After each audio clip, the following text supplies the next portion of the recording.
Hi అండి, నేను మీ Anu. Welcome to my channel. మనం ఎప్పుడు ఎగ్ కర్రీ, ఎగ్ పులుసు, ఎగ్ ఫ్రై ఇలా ఎగ్స్తో చేసుకుంటాం కదండి.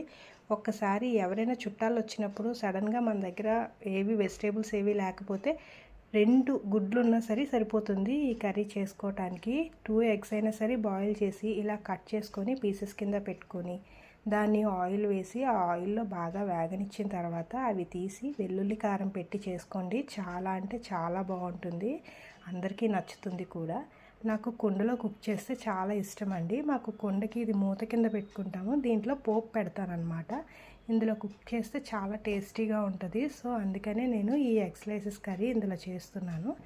ఈ మూత పెట్టి అందులోని ఆయిల్ వేసాను. ఆయిల్ వేసి ఉల్లిపాయ, పచ్చిమిర్చి, అలాగే వెల్లుల్లి కారం వేసాను.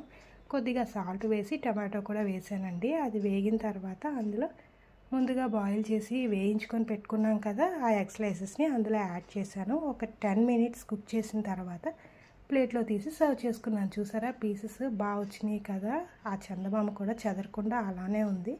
చాలా బాగుంటుంది, నచ్చితే ట్రై చేయండి. Thank you.